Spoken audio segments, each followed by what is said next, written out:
자, 우리 오늘 하나님의 말씀은 부활절에 당한 하나님의 말씀은 요한복음에서 한번 보겠습니다. 요한복음 20장 19절로 22절까지의 말씀. 개역개정어로는 신약성경 183면이고요. 오늘은 우리가 세 번역으로 읽도록 하겠습니다. 성경을 보셔도 되고요. 우리 화면을 보셔도 될 것 같습니다. 자, 우리 19절부터 뜻을 생각하며 천천히 읽도록 하겠습니다. 시작. 그날 곧 주간의 첫날 저녁에 제자들은 유대 사람들이 무서워서 문을 모두 닫아 걸고 있었다. 그때 예수께서 와서 그들 가운데로 들어서셔서 너희에게 평화가 있기를 하고 인사한 말을 하셨다. 이 말씀을 하시고 나서 두 손과 옆구리를 그들에게 보여주셨다. 제자들은 주님을 보고 기뻐하였다. 예수께서 다시 그들에게 말씀하셨다. 너희에게 평화가 있기를 빈다. 아버지께서 나를 보내신 것 같이 나도 너희를 보낸다. 이렇게 말씀하신 다음에 그들에게 숨을 불어 넣으시고 말씀하셨다. 성령을 받아라. 아멘. 이것은 주님의 말씀입니다. 예, 본문을 근거로 부활 그 다음 이야기, 부활 그 다음 이야기, 이러한 제목으로 하나님의 말씀을 나눕니다. 어제는 여러분 우리나라가 대한민국 임시정부가 수립된 지 101년째 되는 날이었더라고요. 그렇죠? 우리나라의 독립을 위해서 이름 없이 빚도 없이 순조가 많은 분들이 있음을 우리는 잊어서는 안 되겠습니다. 그리고 그분들은 이 독립활동을 할 때에 잡히기도 하고 또 나와서 다시 또 잡히기도 하면서 많은 고초를 겪었죠. 고문을 당했다는 거예요. 이와 더불어 우리나라가 해방된 이후에 우리나라의 민주화를 위해서도 많은 분들이 옥고를 치렀음을 우리는 역사를 통해 보고 있어요. 그분들 또한 많은 고문들을 당했죠. 근데 이 고문당한 분들이 나중에 회고를 하다 보면은 이런 말씀들을 하시더라고요. 제일 힘든 고문이 잠을 안 재우는 고문이라고 그러죠. 잠을 안 재우는 고문. 그래서 이 잠을 안 자면은 너무너무 고통스럽죠. 우리 형제님도 어제 밤새 알바하셔서 많이 힘드실 텐데, 그 마음 아무 정도 이해할 거예요. 잠을 안 자면 이 사람이 사고가 흐려질 분들은 만세가 귀찮아진다는 거예요. 그래서 그때 허위 자백을 많이 한대요. 그 다음에 정신적으로 제일 무서울 때는 언제냐면은 취조실에 딱 앉아있을 때 일부러 이 사람들이 그러는 것 같다 그러더라고요. 옆방에 고문당하는 소리를 들리게 한대요. 채찍 탁탁 몽둥이로 얻어맞는 소리, 그리고 거꾸로 세워서 물 뿌리는 소리, 으악 그 고문 소리에 마음이 떨리면서 엄청난 두려움이 다가온다는 거예요. 그리고 미리 그 전에 한두 번 고문을 당해본 사람은 이 고통을 알기 때문에 이것이 연상되면서 마음이 졸여지면서 그때 변절들을 많이 한다는 거예요. 그 아픔이 얼마나 크다는 걸 연상이 되니까 엄청난 공포와 두려움이 이 사람을 이렇게 만든다는 것이죠. 오늘 우리가 읽은 이 말씀 19절에 보면은 눈에 띄는 그 파란 글씨가 있지요. 제자들은 유대 사람들이 무서워서, 제자들이 지금 유대 사람들이 무섭다는 표현을 여기 하고 있죠. 그러면 주님의 제자들이 왜 무서워했을 것 같아요? 제가 방금에 소개해드린 이런 과정과 일목상통할 거예요. 똑같다는 얘기죠. 제자들은 겟세마네 동산에서 주님께서 잡히시는 것들을 보았어요. 장면들을. 그리고 성경에 보면은 요한과 베드로만 예수님의 마지막 장면에 이렇게 있었음을 이렇게 그려지고 있고, 지난주에 우리가 고난주간에 살펴본 것처럼 베드로는 계속 그 뒤를 추적하면서 본 장본인들이잖아요. 그리고 성경 이외에 나머지 10명의 제자들도 어딘가에 있었다는 거예요. 그러면은 제자들이 예수님이 잡히시고 또 사람들에게 모욕을 당하고 멸시를 당하고 따기를 맞고 침뱉음을 당하고 그 엄청난 십자가의 고통을 보았다는 것을 우리는 충분히 연상해낼 수가 있어요. 이것이 제자들의 마음에 공포를 불러일으켰고 두려움을 불러일으켰다는 거예요. 그래서 이것을 보고 이 파란 글씨를 읽으면 이해가 가실 수가 있다는 거예요. 제자들은 유대 사람들이 무서워서. 자, 제자들은 유대 사람들이 무서워서 숨어서 문을 꽁꽁 자르고 떨고 있었어요. 그러면 2000년이 지난 오늘을 살아가는 우리는 이 말씀이 어떻게 적용될 수 있을 것 같습니까? 지금 당하는 현실, 온 국민들이 코로나19를 두려워하고 그 전염을 두려워하는 이 상황을 우리가 적용해 볼 수가 있다는 얘기죠. 또 오늘 예배에 나오신, 또 유튜브로 예배드리는 우리 청년들은 어떨까요? 예. 막연한 미래에 대한 두려움, 막연한 미래에 대한 그 불안감, 이런 거 없으십니까? 야, 내가 이러다가 결혼도 못하고 내 일생 끝나는 거 아닌가, 이러한 생각들. 중년은 어떨까요? 저와 같은 나이가 40, 50, 60으로 향하는 이분들은 벌어놓은 거 없고, 나이는 먹어가고, 남은 것은 빚, 그리고 건강에 대한 두려움, 초조, 이런 것들이 있을 수가 있어요. 그러니까 2000년 전의 제자들이나 오늘을 살아가는 우리들에게나 두려움은 누구에게나 존재할 수 있다는 얘기예요. 여러분 이런 말 많이 들어보셨을 것. 야, 마음 편한 게 최고야. 한두 번은 들어보셨죠? 마음 편한 게 최고야. 이 말의 의미는 돈이 많은 사람이든 돈이 없는 사람이든 나이가 많든 적든 지위고하를 만나고 건강하든 건강하지 못하든 마음이 편안한 게 최고라는 것이 이 한마디에 표현되는 거잖아요. 마음 편한 게 최고야.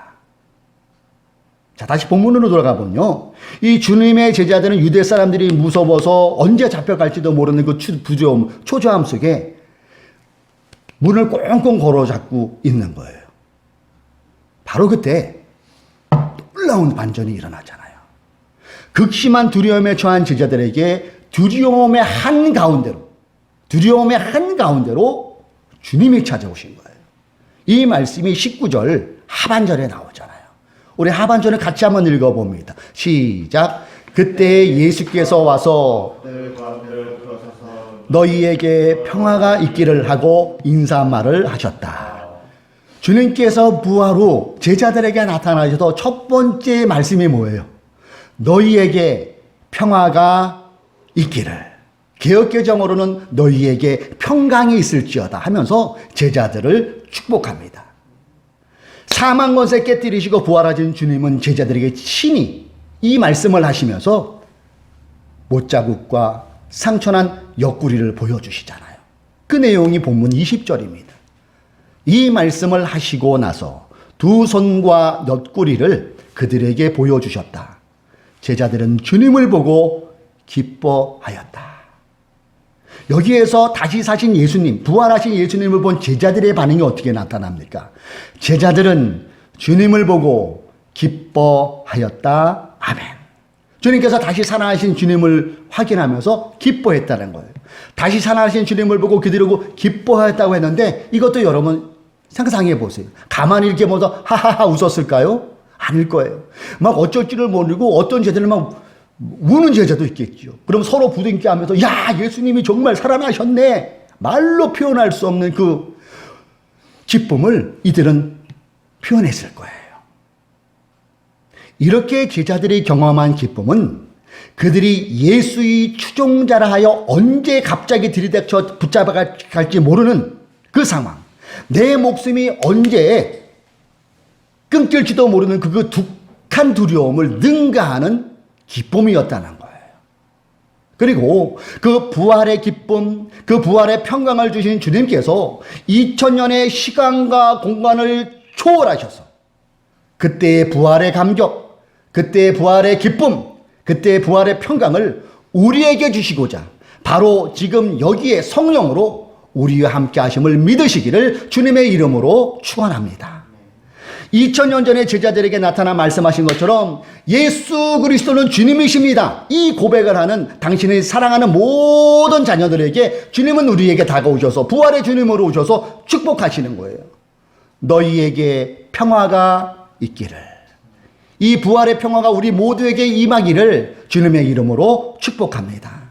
특별히 코로나19의 우울한 상황이잖아요. 이 가운데서도 주님은 우리에게 소망의 메시지를 전해주시는 거예요. 그 소망의 메시지가 이거잖아요. 너희에게 평화가 있기를. 코로나19로 우울하고 코로나19로 전염이라는 그 두려움에 있는 너희들에게 나의 평화를 너희에게 전한다는 주님의 말씀으로 우리가 받아들여야 될 줄로 믿습니다. 바라기는 주님의 부활의 평화가 우리 모두에게 임하기를 다시 한번 여러분을 축복합니다. 자, 그리고 이어서 제자들에게 하시는 말씀이 있죠. 그것이 21절의 말씀이에요. 자, 우리 21절 같이 한번 뜻을 생각하며 한번 읽어봅니다. 시작. 예수께서 다시 그들에게 말씀하셨다. 너희에게 평화가 있기를 빈다. 아버지께서 나를 보내신 것 같이 나도 너희를 보낸다.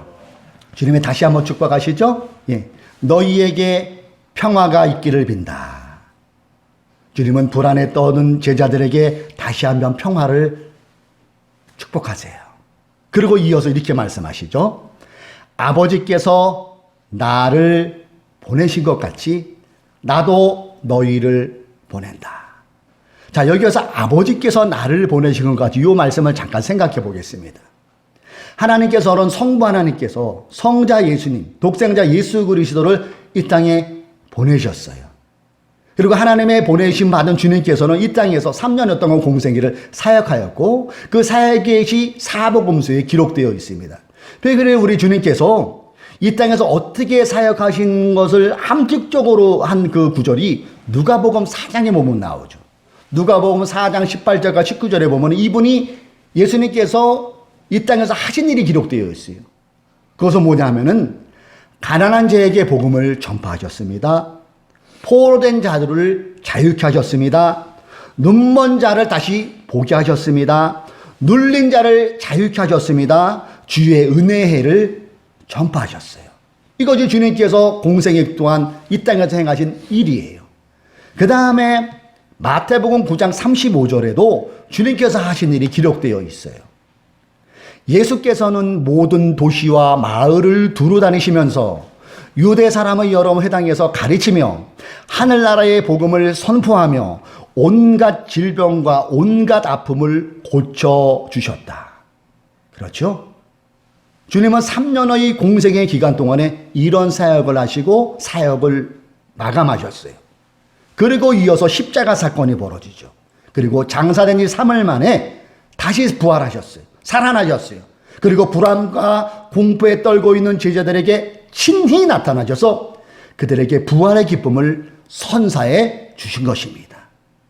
그리고 주님의 살아나심을 기뻐하는 제자들에게 너희에게 평강이 있을지어다 그 말씀으로 축복하시고 그 다음에 주님께서 뭐라고 말씀하신 겁니까?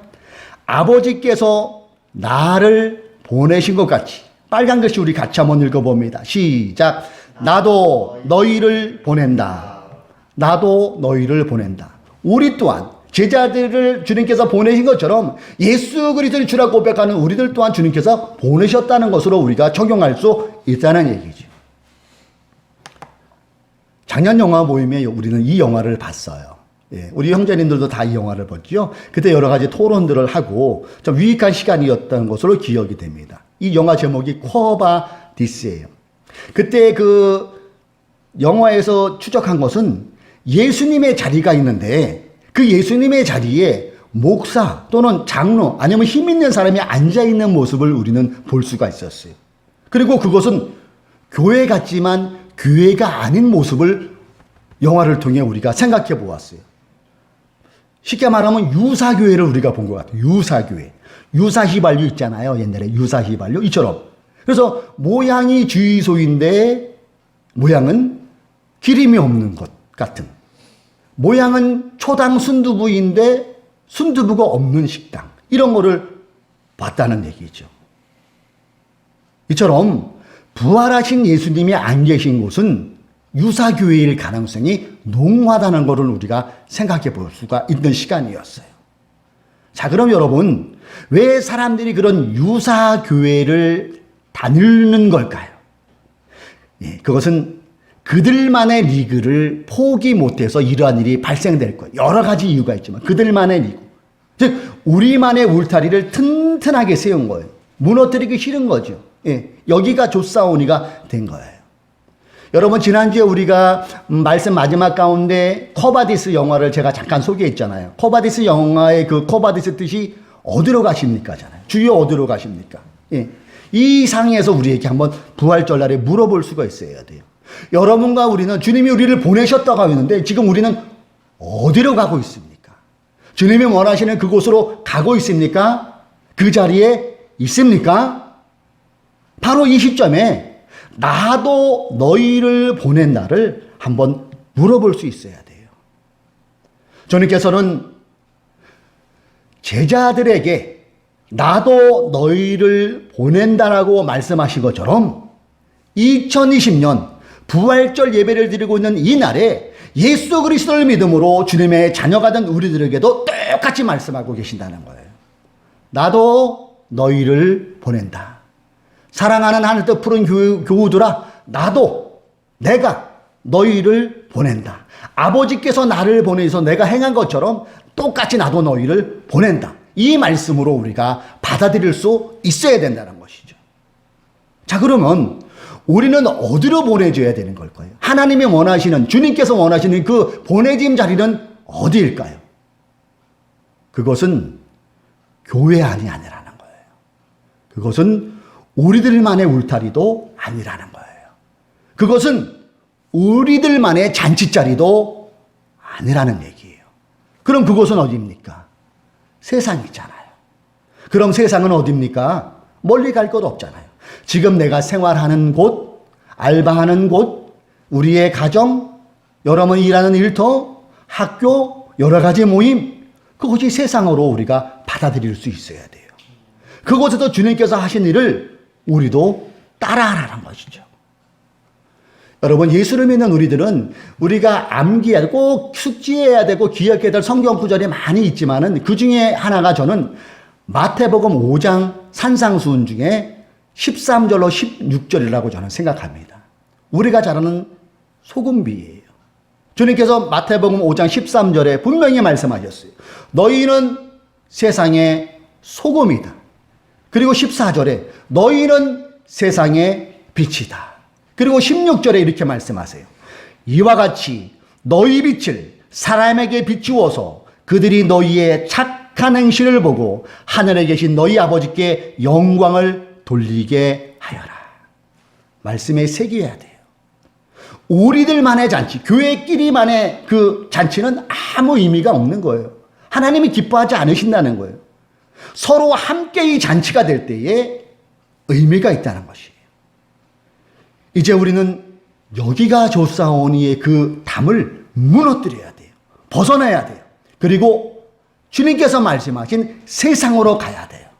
그 부활의 주님을 마음에 품고 세상으로 가서 주님이 보내신 그 가치답게 우리가 가치를 실현하며 살아가야 된다는 얘기죠. 그리고 그곳에서 어떻게 해요? 소금이 되면 되는 거예요. 그곳에서 빛으로 살아가면 되는 거예요. 여러분, 빛과 소금의 역할이 무엇인지 우리는 유능히 들었잖아요. 예, 알았으면 알면서 끝내면 소비밖에 안 되는 거예요. 소비적 신앙에는 안 되는 것이죠. 실천해야 돼요. 그 실천의 힘이 바로 어디에 있을까요? 우리 힘으로 안 될 때가 많아요. 그래서 주님께서 22절을 기록하게 하신 것 같아요. 아버지께서 나를 보내신 것 같이 나도 너희를 보낸다. 그러면서 22절 우리 뜻을 생각하며 함께 읽습니다. 시작. 이렇게 말씀하신 다음에 말씀하셨다. 성령을 받아라. 무엇을 받으라고요? 성령을 받으라는 거예요.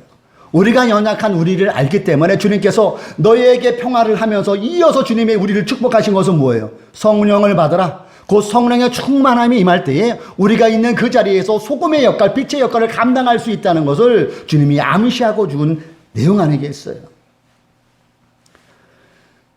지금은 은퇴하신 목사님이신데 저의 그 목회에 있어서 많은 영향을 주신 분이에요. 제가 그 전에 있던 교회에서도 이분을 얼핏 알다가 이곳으로 내와 개척을 하면서 그분의 가르침이 제 인생의 그 목회의 길을 이렇게 보이게 하는 그런 역할을 하신 제 개인적으로 존경하는 목사님을 잠깐 소개해 드려야 될 것 같아요. 그분의 실명을 말씀드리지 않겠습니다. 이 평소 이 분이 설교를 이렇게 들어보면은 잠이 오기 아주 척척해. 그래서 나도 정신을 차리고 안 되려면 졸음이 올 정도로. 근데 많은 대한민국 교회의 신자들이 존경할 뿐더러 안 믿는 사람들조차도 이분을 존경하고 있더라고요. 그래서 이분이 왜 안 믿는 신자들도 존경을 받을까? 아니면 다른 교회 그 성도님들이 왜 저분을 존경할까? 짧은 기간 안에 수만 명대의 대형 교회를 일궈내서 저분을 존경하는 걸까? 그렇지 않더라고요. 그분을 존경하는 이유는 딱 한 가지로 축약이 되더라고요. 설교대로 살아요. 이 강단에서 한 설교대로 그분은 사는 모습을 보여줘요. 그래서 이분과 이 개인적으로 만나 잠깐 가르침을 받을 기회가 몇 년에 있었어요. 제가 그 교회로 찾아가서 좀 이렇게 대화를 나누는 그런 시간이 있었는데, 제가 요즘 말로 관찰적인 시점으로 이렇게 열심히 제가 좀 봤어요. 그랬더니 먼저 이 외모를 보게 되잖아요. 양복을 입으셨는데 딱 제가 느낀 거는 아나바나라는 거 있잖아요. 아껴 쓰고 나눠 쓰고 다시 쓰고 바꿔 쓰는 거, 거기서 온 옷이구라는 것을 제가 딱 생각하게 하는 그런 옷이었어요. 좀 허름하지만 단정하게 입으셨어요. 그리고 수만 명이 모이면은 고급차도 차야 될 텐데, 차를 이렇게 봤더니 고급차가 아니에요. 중고차라는 것이 한눈에 봐도 딱 알 수 있는, 저거 되게 오래된 차구나, 그런 느낌을 받았어요. 그리고 대형교회 목사는 연봉이 억대잖아요. 그렇죠? 그리고 50평 전후의 고급 빌라에서 많이들 사세요. 그게 지금 한국교회의 민낯이죠. 근데 그분은 월급이 한 달에 한 400만 원 받으시더라고요. 근데 세금을 자발적으로 내시고, 자발적으로 세금을 내니까 실수령액이 300만 원대예요. 10,000명에서 2만 명이 모이는 교회에 월급이 300만 원이면은 굉장히 그렇죠. 서울 수도권에서 그 중에 받은 월급 중에 10의 2절을 헌금하시더라고요. 보이는 교회에. 그러면 판공비 있잖아요. 판공비 없어요. 법인카드 있잖아요. 법인카드 없어요. 수행비서 없어요. 제가 그날 그분을 뵙고 든 확신이 있었어요. 이분은 영혼을 가슴에 품고 사는 사람이구나, 그런 생각을 했어요. 이 목사님은 성령으로 충만해요. 방언으로 기도를 안 하심에도 불구하고 이분은 성령으로 충만하시구나. 비둘기같이만 성령을 받으셨나 보다, 그 생각을 했고요. 정말 자신의 자리에서 빛과 소금의 역할을 충실하게 감당하고 계시는구나 하는 그런 진한 감동을 받고 내려온 적이 있어요. 나도 저렇게 살아야지, 그 결심을 했어요. 사랑하는 교우 여러분, 오늘은 우리가 주님께서 사망 권세에 깨뜨리시고 부활하신 부활을 기념하는 부활절 예배로 드리고 있어요. 부활의 기쁨과 평강을 우리가 나누기를 주님께서 원하시기를 바란다는 것을 우리는 믿고 있어요. 그리고 이 부활에 주시는 주님의 평강과 기쁨이 우리 모두에게 충만하게 임하시기를 다시 한번 주님의 이름으로 축복합니다. 그렇다면 부활 그 다음 이야기는 뭘까요? 부활에서 끝이면 안 되잖아요. 부활 그 다음의 이야기는 뭘까요? 오늘의 결론입니다. 부활 그 다음 이야기는 기도함으로 성령으로 충만하여 여러분의 세상으로 가셔서 소금처럼 살아가는 거예요. 가정으로, 일터로, 학교로 가서 빛처럼 사는 것일 거예요. 이것이 부활, 그 다음 페이지에 펼쳐질 우리들의 이야기인 줄로 믿습니다. 2020년 부활의 날에 여러분 어떤 결단을 하셔야 될까요? 그래, 주님의 부활, 주님의 그 부활의 기쁨이 내 안에 충만하게 임함을 우리가 받아들이면서 여러분의 자리에서 부활 그 다음의 이야기를 멋지게 써내려갈 때에 부활의 의미가 더욱더 우리에게 다가올 것이고, 그 부활의 주님과 우리가 하루하루를 사는 그 은총을 우리가 누리게 될 줄로 믿습니다. 부활 그 다음 이야기 쓰실 준비 되셨습니까? 기도하겠습니다.